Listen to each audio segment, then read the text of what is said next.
ಕನಿಷ್ಠ ವೇತನಕ್ಕಾಗಿ ಅಂಗನವಾಡಿ ಕಾರ್ಯಕರ್ತರು ಧರಣಿ ನಡೆಸ್ತಾ ಇದ್ದಾರೆ. ಬೆಂಗಳೂರಿನ ಫ್ರೀಡಂ ಪಾರ್ಕ್ ಬಳಿ 3 ದಿನಗಳಿಂದ ಪ್ರಾಟೆಸ್ಟ್ ಮಾಡ್ತಾ ಇದ್ದಾರೆ. ಬಿಟ್ಟಿ ಕೆಲಸ ಬೇಡ, ನಮಗೆ ಕನಿಷ್ಠ ವೇತನ ಕೊಡಿ ಅಂತ ಮನವಿ ಮಾಡ್ತಾ ಇದ್ದಾರೆ. ವೀಕ್ಷಕರೇ, ಕಳೆದ 3 ದಿನಗಳಿಂದಾನೂ ಕೂಡ ಬೆಂಗಳೂರಿನ ಫ್ರೀಡಂ ಪಾರ್ಕ್ ಬಳಿ ಪ್ರೊಟೆಸ್ಟ್ ಮಾಡ್ತಾ ಇದ್ದಾರೆ ಅಂಗನವಾಡಿ ಕಾರ್ಯಕರ್ತರು.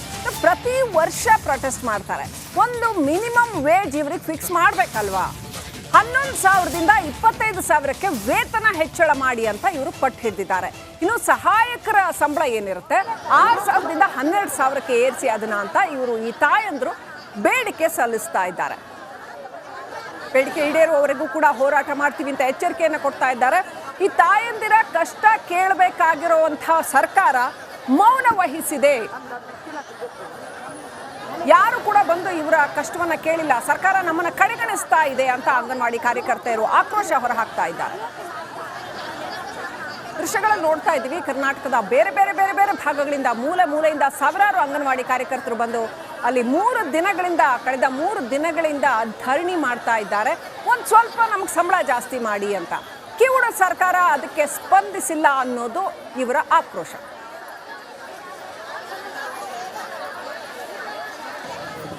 ಸೊ ಏನಾಗುತ್ತೆ ಹಾಗಾದ್ರೆ? ಇನ್ನಾದರೂ ಸರ್ಕಾರ ಇವರ ಮನವಿಗೆ ಮಣಿಯುತ್ತಾ? ಮಹಿಳೆಯರು ಇಷ್ಟು ಜನ ಇದ್ದೀವಿ ಅಂತಂದೇಳಿ ಒಂದು ಕನ್ಸಲ್ ಅವರ ಮಾತಿನಲ್ಲಾಗಲಿ ಅಥವಾ ನೋಡೋ ನೋಟದಲ್ಲೇ ಇರಲಿಲ್ಲ ಹಂಗೆ ಅಂತಂದೇಳಿ. ಯಾಕಪ್ಪ ಅಂದರೆ ನಾವು ಸ್ಟ್ರೈಕ್ ಮಾಡ್ತಾಯಿದ್ದೀವಿ ಯಾತಕ್ಕೋಸ್ಕರ ಅಂತಂದರೆ ನಮ್ಮ ಕನಿಷ್ಠ ವೇತನ ಕೇಳೋಕ್ಕೋಸ್ಕರ ಮಾಡ್ತಾಯಿದ್ದೀವಿ ಅಂತಂದೇಳಿ. ಇಲ್ಲ, 2 ಸೆಕೆಂಡ್ ಅಷ್ಟೇ ಮಾತಾಡ್ಸಿದ್ದು ನಮಗೆ. 2 ಸೆಕೆಂಡು ಅಂತಂದರೆ ಅದರಲ್ಲಿ ಸರಿ ನಿಮ್ಮದು ಕೃಷ್ಣ ಬೈರೇಗೌಡನ ಕಳಿಸಿದ್ವಲ್ಲ, ಸರಿ ಓಕೆ, ಅವರೆಲ್ಲ ಮೆಮೊರಾಂಡಮ್ ತಗೊಂಡಿದ್ದಾರೆ, ನಾವು ಏನೋ ಮಾಡ್ತೀವಿ ಹಂಗೆ ಅಂತಂದೇಳಿ. ಸರಿ ಹಂಗೆ ಪ್ರತಿಭಟನೆಯ ಸ್ಥಳದಿಂದ ನಮ್ಮ ಪ್ರತಿನಿಧಿ ಅರವಿಂದ್ ಲೈವ್ ಕನೆಕ್ಟ್ ಆಗಿದ್ದಾರೆ. ಅರವಿಂದ್, ಇವರು ಇಷ್ಟೆಲ್ಲ ಹೇಳ್ತಾ ಇದ್ರು, ಕೇವಲ 2 ಸೆಕೆಂಡ್ ಮಾತಾಡ್ಸಿದ್ರು CM ಅಂತ ಹೇಳ್ತಾ ಇದ್ದಾರೆ. ಪಾಪ ಅವ್ರು 2 ಸೆಕೆಂಡ್ ಆದ್ರೂ ಮಾತಾಡ್ಲಿ, 20 ಸೆಕೆಂಡ್ ಆದ್ರೂ ಮಾತಾಡ್ಲಿ, ಆದ್ರೂ ವೇತನ ಜಾಸ್ತಿ ಮಾಡಲಿ, ಸ್ಯಾಲ್ರಿ ಜಾಸ್ತಿ ಮಾಡಲಿ ಅನ್ನೋದು ಇವರ ಡಿಮಾಂಡ್. ಯಾಕೆ ಸರ್ಕಾರ ಸ್ಪಂದಿಸ್ತಾ ಇಲ್ಲ ಅಂತ ಅನ್ಸುತ್ತೆ? ಏನಿದೆ ಅಪ್ಡೇಟ್? ಲಕ್ಷ್ಮಿ, ರಾಜ್ಯದ ಮೂಲೆಯಿಂದ ಅಂಗನವಾಡಿ ಕಾರ್ಯಕರ್ತೆಯರು ಹಾಗೆ ಸಹಾಯಕಿಯರು ಕನಿಷ್ಠ ವೇತನದ ಬೇಡಿಕೆಯನ್ನು ಹೊತ್ತು ಬೆಂಗಳೂರಿನ ಫ್ರೀಡಂ ಪಾರ್ಕ್ ಬಂದಿರುವಂಥದ್ದು. ದೃಶ್ಯಾವಳಿಗಳಲ್ಲಿ ನೀವು ನೋಡ್ತಾ ಇರ್ಬೋದು. ನನ್ನ ಹಿಂಭಾಗದಲ್ಲಿ ಅಂದರೆ ಈ ಒಂದು ಫ್ರೀಡಂ ಪಾರ್ಕ್ನಲ್ಲಿ ಅತಿ ಹೆಚ್ಚಿನ ಒಂದು ಸಂಖ್ಯೆಯಲ್ಲಿ ಸೇರಿದ್ದಾರೆ. ರಾಜ್ಯದ ಮೂಲೆಯಿಂದ ಅಂಗನವಾಡಿ ಕಾರ್ಯಕರ್ತೆಯರು ಹಾಗೆ ಸಹಾಯಕರು ಬಂದಿರುವಂಥದ್ದು. ಇಲ್ಲಿ ಇವರು ಬೇಡಿಕೆ ಇಡ್ತಾ ಇರುವಂಥದ್ದು C ದರ್ಜೆ ಹಾಗೂ D ದರ್ಜೆಯ ಒಂದು ಹುದ್ದೆಯನ್ನಾಗಿ ನಮಗೆ ಮಾಡಿ, ಸರ್ಕಾರಿ ನೌಕರಸ್ಥರಾಗಿ ನಮ್ಮನ್ನು ಮಾಡಿ, ಹಾಗೆ ಕನಿಷ್ಠ ವೇತನವನ್ನು ನಮಗೆ ನೀಡಬೇಕು ಅನ್ನುವಂಥ ಒಂದು ಮನವಿಯನ್ನ ಮಾಡಿದ್ರು. ನಿನ್ನೆ ಕೂಡ CM ಕಚೇರಿಯಿಂದ ಬುಲಾವ್ ಬಂದಿತ್ತು. ಹಾಗೆ CM ಭೇಟಿಯಾದಾಗ CM ಅವರು ಈ ಒಂದು ಬೇಡಿಕೆಗೆ ಅಂದರೆ ಸರಿಯಾಗಿ ಸ್ಪಂದನೆ ಮಾಡಿಲ್ಲ ಅನ್ನುವಂತಹ ಮಾತನ್ನ ಇಲ್ಲಿರುವಂತಹ ಕಾರ್ಯಕರ್ತೆಯರು ನಿನ್ನೆ ಕೂಡ ಹೇಳಿದ್ರು. ಸದ್ಯ ಈ ಒಂದು ಧರಣಿ ಮುಂದುವರಿತಾ ಇರುವಂಥದ್ದು. ನಾನು ಇಲ್ಲಿ ಅಂಗನವಾಡಿ ಕಾರ್ಯಕರ್ತೆಯರನ್ನ ಹಾಗೆ ಸಹಾಯಕಿಯರನ್ನ ಮಾತನಾಡಿಸುವಂಥ ಪ್ರಯತ್ನ ಮಾಡ್ತೀನಿ. ಈ ಧರಣಿ ಎಲ್ಲಿವರೆಗೂ ಮುಂದುವರಿಯುತ್ತೆ ಅನ್ನುವಂಥದ್ದನ್ನ ಅಪ್ಡೇಟ್ಸ್ ಕೇಳೋಣ ಅವ್ರನ್ನ. ಮೇಡಮ್, ನೀವು ಎಲ್ಲಿಂದ ಬಂದಿದ್ರಿ? ಹಾಗೆ CM ನಿನ್ನೆ ಏನು ಹೇಳಿದ್ರು, ಏನಾಯ್ತು ಅನ್ನುವಂಥದ್ದು? ಸರ್, ನಾವು ಶಿವಮೊಗ್ಗ ಜಿಲ್ಲೆಯಿಂದ ಬಂದಿರುವಂಥದ್ದು. ನಿನ್ನೆ CM ಮನೆ ಗೃಹ ಕಚೇರಿಗೆ ಕರೆದುಬಿಟ್ಟು ಅವರು ಏನು ಹೇಳಿದ್ರು ಅಂದರೆ, ಇಲ್ಲ ನಿಮಗೆ ಏನು ನೋಟಿಸನ್ನು ಕೊಟ್ಟಿದ್ದೀರಲ್ಲ, ನೀವು ಹೊರಡಿ ನೀವು ಅಂತೇಳಿ ಹೇಳಿ ಕಳಿಸಿರೋದು ಅಷ್ಟೇ ಸರ್. ಏನು ಯಾವುದೇ ಆಶ್ವಾಸನೆ ಆಗಲಿ, ಯಾವುದೇ ನಿರ್ದೇಶನವನ್ನಾಗಲಿ, ಯಾವುದೇ ರೀತಿಯಾದ ಒಂದು ಈಡೇರಿಕೆಯನ್ನು ನಾವು ಕೊಡ್ತೀವಿ, ಭರವಸೆಯನ್ನು ಕೊಡ್ತೀವಿ ಅಂತೇಳಿ ಎಲ್ಲೂ ಸಹ ನಮಗೆ ಬಾಯಲ್ಲೂ ಸಹ ಅವರ ಬಾಯಿಯಿಂದ ಬಂದಿಲ್ಲ ಸರ್, ಅಥವಾ ಲಿಖಿತ ರೂಪದಲ್ಲೂ ಸಹ ಅವರಿಂದ ಬಂದಿಲ್ಲ. ಹಾಗಾಗಿಬಿಟ್ಟು ಏನಾಗಿದೆ ಅಂದರೆ, ನಾವು ಈ ಧರಣಿಯನ್ನು ಸತತವಾಗಿ ನಾವು ನಿರಂತರವಾಗಿ ಮಾಡ್ತೀವಿ ಅಂತ ಹೇಳಿ ನಿನ್ನೆ ನಮ್ಮ ರಾಜ್ಯಾಧ್ಯಕ್ಷರು ಮಾತಾಡ್ಕೊಂಡು ಬಂದಿದ್ದಾರೆ ಸರ್. ಮೇಡಮ್, ಇವಾಗ ಈ ಒಂದು ಧರಣಿಯನ್ನು ಮುಂದುವರಿಸ್ತಾ ಇರುವಂಥದ್ದು, ಇಲ್ಲಿ ಸರಿಯಾದಂತಹ ಬೇಸಿಕ್ ನೀಡ್ಸ್ ಅಂದರೆ ಶೌಚಾಲಯ ಆಗಿರ್ಬೋದು, ನಿಮಗೆ ಕುಡಿಯೋಕೆ ನೀರಿನ ವ್ಯವಸ್ಥೆ ಇಲ್ಲ, ಊರಿಂದ ನೀವು ಬುತ್ತಿಯನ್ನು ಕಟ್ಕೊಂಡು ಬಂದಿದ್ರಿ. ಇಲ್ಲಿ ಏನಾಗ್ತಾ ಇರೋವಂಥದ್ದು? ಯಾರಾದರೂ ಬಂದು ನೀವು ಊಟ ಮಾಡಿದ್ರಾ, ಏನಾಯಿತು ಅಂತ ಕೇಳಿದ್ರಾ? ಸರ್ ನಮಸ್ತೆ, ನಾವು ಭದ್ರಾವತಿ ತಾಲೂಕಿಂದ ಮಾತಾಡ್ತಾ ಇರೋದು. ಇಲ್ಲಿ 28ನೇ ತಾರೀಕು, ಈಗ 3ನೇ ದಿನಕ್ಕೆ ನಾವು ಮುಷ್ಕರದಲ್ಲಿ ನಾವು ಕಾಲಿಟ್ಟಿದ್ದೀವಿ.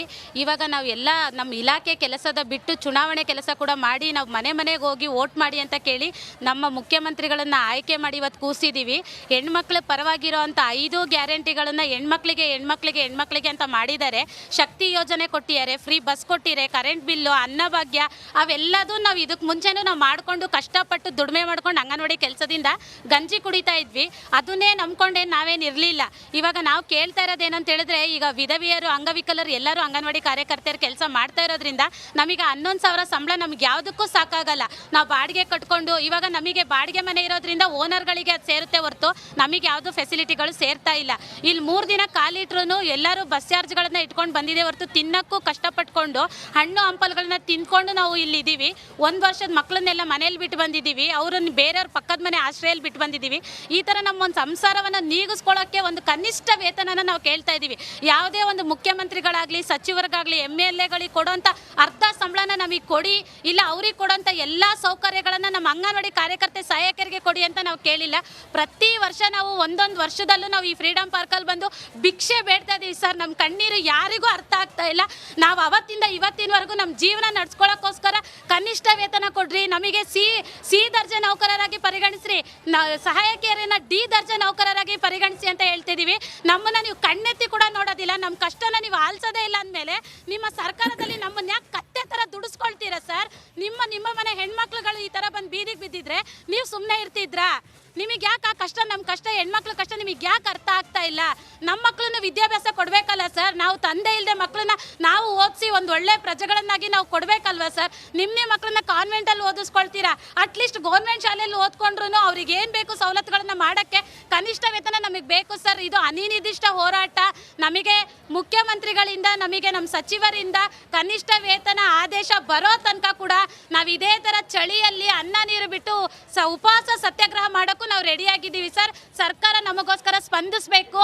ನಾವು ಯಾವುದೇ ಕೆಲಸ ಕೂಡ ನಮ್ಮ ಇಲಾಖೆಯಿಂದ ಪೋಷಣ್ ಟ್ರ್ಯಾಕರ್ ಆಗ್ಬೋದು, ಇನ್ನೊಬ್ರು ಗರ್ಭಿಣಿ ಮಕ್ಕಳ ಈಗ ಇಲಾಖೆಯಿಂದ ಅಂದರೆ 6,000 ಏನಿದೆ ಅದನ್ನು ನಾವು 15,000 ಮಾಡ್ತೀವಿ, ಆ ಒಂದು ಅಪ್ರೂವಲ್ ಮಾಡ್ತೀವಿ, ನಾವು ಅದನ್ನ ಮುಂದೆ ಅಂದರೆ ಇಲಾಖೆಯಲ್ಲಿ ಚರ್ಚೆ ಮಾಡ್ತೀವಿ ಅನ್ನುವಂಥ ಮಾತನ್ನು ಹೇಳ್ತಾ ಇರುವಂಥದ್ದು. ಸದ್ಯ ಒಂದು 15,000 ಕೊಡ್ತೀವಿ ಸಹಾಯಕಿಯರಿಗೆ 6,000ದಿಂದ ಅಂತ ಹೇಳ್ತಾ ಇದ್ದಾರೆ. ಆ ಒಂದು ಇದಕ್ಕೆ ಏನಂತೀರಿ? ಆ ತೀರ್ಮಾನಕ್ಕೆ ಏನು ಸರ್? ನಾವು ಗೃಹಲಕ್ಷ್ಮಿ ಕೊಟ್ಟಾಗಲೇ ಹೇಳಿದ್ವಿ ಸರ್, ನಿಮಗೆ ಇದು ಗೃಹಲಕ್ಷ್ಮಿ ದುಡ್ಡು 2,000 ನಮಗೆ ದಯವಿಟ್ಟು ಬೇಡ ಸರ್. ನಮಗಿರುವಂಥ ಸಂಬಳದಲ್ಲಿ ನೀವು 2,000 ಹಾಕಿ ಕೊಟ್ಟರೆ 5 ವರ್ಷದಲ್ಲಿ ಮುಗಿಯುವಂಥ ಸರ್ಕಾರ ಅದು ನಮಗೆ ಬೇಕಾಗಿಲ್ಲ. ನಾವು ಲೈಫ್ ಲಾಂಗ್ ನಮಗೆ ಸಂಬಳದಲ್ಲಾದರೂ 2,000ದಲ್ಲಿ ನಮ್ಮ ಸಂಸಾರ ನೀಗುತ್ತೆ ಅಂತ ನಾವು ಕೇಳಿದ್ವಿ. ಆವಾಗಲೇ ಆ ಸರ್ಕಾರ ಒಪ್ಕೊಳ್ಳಿಲ್ಲ. ಇವಾಗ ನಾವು ಮಾಡ್ಕೊಡ್ತೀವಿ ಅಂತ ಆಶ್ವಾಸನೆ ಕೊಡ್ತಾ ಇದ್ದಾರೆ ಹೊರತು ಲಿಖಿತ ರೂಪದಲ್ಲಿ ಯಾವುದೇ ರೀತಿಯ ಆದೇಶಗಳು ನಮಗೆ ಬರ್ತಾ ಇಲ್ಲ. ನಾವು ಲಿಖಿತ ರೂಪದ ಆದೇಶನ ತಗೊಂಡೇ ನಾವು ಹೋಗೋದು ಸರ್.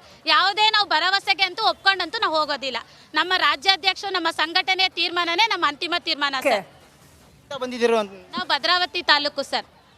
ಅಂದ್ರೆ ಶ್ರೀಲಕ್ಷ್ಮಿ ಒಟ್ಟಾರೆಯಾಗಿ ಇಲ್ಲಿ ಅಂದರೆ ರಾಜ್ಯದ ಮೂಲೆಯಿಂದ ಅಂಗನವಾಡಿ ಕಾರ್ಯಕರ್ತೆಯರು ಹಾಗೆ ಸಹಾಯಕಿಯರು ಬಂದಿರುವಂಥದ್ದು. ಅವರು ಕನಿಷ್ಠ ವೇತನದ ಬೇಡಿಕೆಯನ್ನು ಇಡ್ತಾ ಇರುವಂಥದ್ದು.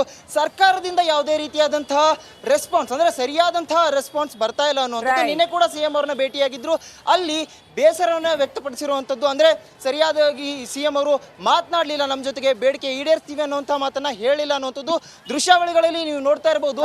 ಅಂಗನವಾಡಿ ಕಾರ್ಯಕರ್ತೆಯರು ಅಂದರೆ ಯಥಾಸ್ಥಿತಿ ಅವರು ಪ್ರತಿದಿನ ಇದೇ ಒಂದು ಏನು ಈ ಒಂದು ಸ್ಥಳ ಏನಿದೆ ಇಲ್ಲೇ ಅವರು ಇರ್ತಾ ಇರುವಂಥದ್ದು. ಇಲ್ಲಿ ಸರಿಯಾದಂಥ ಕುಡಿಯೋ ನೀರಿನ ವ್ಯವಸ್ಥೆ ಕೂಡ ಅವ್ರಿಗಿಲ್ಲ ಅನ್ನುವಂಥದ್ದು. ಹಾಗೆ ಈ ಬಗ್ಗೆ ಯಾರು ಬಂದು ಕೂಡ ಮೂಲ ಸೌಕರ್ಯ ಏನಿದೆ, ನೀವು ಊಟ ಮಾಡಿದ್ರಾ, ತಿಂದ್ರಾ ಅನ್ನುವಂತಹ ಯಾವುದೇ ವ್ಯವಸ್ಥೆಯನ್ನ ಕೇಳಿಲ್ಲ ಅನ್ನುವಂಥದ್ದು. Srilakshmi. Right, thank you Arvind ಡೀಟೇಲ್ಸ್ಗಾಗಿ.